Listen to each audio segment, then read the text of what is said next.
সবাইকে আমন্ত্রণ জানাচ্ছি বিডি লাইভ 24 নিউজে। আপনাদের সাথে আছি আমি ফারজানা আক্তার অধরা। শ্রীনগরে বেগম খালেদা জিয়ার রোগ মুক্তি কামনায় দোয়া।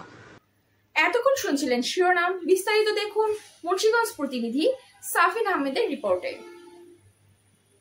সাবেক প্রধানমন্ত্রী বেগম খালেদা জিয়ার রোগ মুক্তি কামনায় শ্রীনগরে দোয়া মাহফিল ও আলোচনা সভা অনুষ্ঠিত হয়েছে।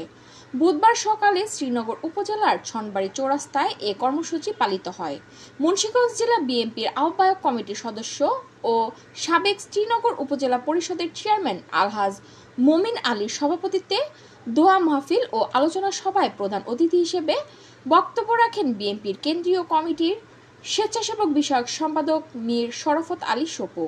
এ সময় অন্যান্যদের মধ্যে বক্তব্য রাখেন সিরাজদি খান উপজেলা বিএনপির সাবেক সভাপতি আব্দুল কুদ্দুস ধীরন, শ্রীনগর উপজেলা বিএনপির সাবেক সাধারণ সম্পাদক মোহাম্মদ দেলোয়ার হোসেন, মুন্সিগঞ্জ জেলা বিএনপির আহ্বায়ক কমিটির সদস্য ও শ্রীনগর উপজেলা সদর ইউপি চেয়ারম্যান মোহাম্মদ তাজুল ইসলাম, মুন্সিগঞ্জ জেলা স্বেচ্ছাসেবক দলের সাবেক সভাপতি আওলাদ হোসেন উজ্জ্বল, সিরাজদি খান উপজেলা বিএনপির সাবেক সাধারণ সম্পাদক মোহাম্মদ জসিম উদ্দিন খোকন, জেলা বিএনপির আহ্বায়ক কমিটির সদস্য জসিম মোল্লা, শ্রীনগর উপজেলা বিএনপির সাবেক সহসভাপতি নুরুজ্জামান শিকদার, শ্রীনগর উপজেলা যুব দলের সাবেক সাধারণ সম্পাদক মতিউর রহমান মতিন, শ্রীনগর উপজেলা ছাত্র দলের সাবেক আহ্বায়ক মোহাম্মদ মিলন মোড়ল প্রমুখ।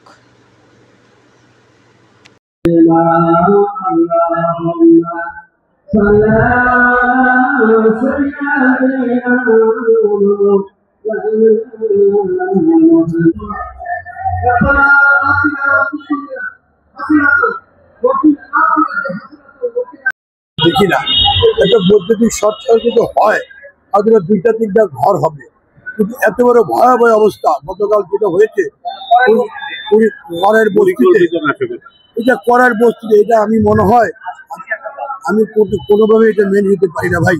সরকারি যারাই বলুক এটা হয়তো বা তারা বলতে পারে যারা এই জিনিসটা তারা চাই নাই, কিন্তু আমি এটা আমার ব্যক্তিগত অভিমত, আমি এটা বিশ্বাস যেতে পারি না। শর্ট সার্কিট যদি হয়, আমি তো পূর্বেই বলেছি তারা আরো অনেক ঘটনা ঘটাবে, অনেক কিছু করাবে যাতে নির্বাচনটা সঠিক সময় সঠিকভাবে না হয়। তাদের আওয়ামী বেশিরভাগ এই ক্ষমতা আওয়ামী লীগের নাই।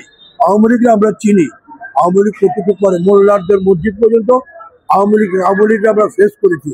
ছাত্রজীবন থেকে শুরু করে এই ফেসিবাদ থেকে শুরু সবসময় আমরা দেখি এটা হলো কাওয়ার দল। এরা ক্ষমতায় থাকলে অনেক কিছু করতে পারে, ক্ষমতা দিয়ে গেলে একজনকে খুঁজে পাওয়া যায়। লিফলেট মিডিয়া আমরা করেছি সারা বাংলাদেশে ইনশাল্লাহ, এবং ওয়ার্ডে ওয়ার্ডে তারা পৌঁছে দেবো ইনশাল্লাহ। নির্বাচন ঠেকাতে পারবে না তারা। নির্বাচন বানচালের জন্য তাদের আগের অভ্যাসের ফেসিবাদ আওয়ামী সরকার, তারা আগুন জ্বালাও, এই করে সেই করে এমন করে, 1-2টা বাস পরে আগুন জ্বালায়, যেইভাবে আগুন জ্বালাইছে বনানি এটা করে জ্বালাও পোড়া করে কোনোদিন নির্বাচন বাতিল করতে পারবে না ইনশাল্লাহ।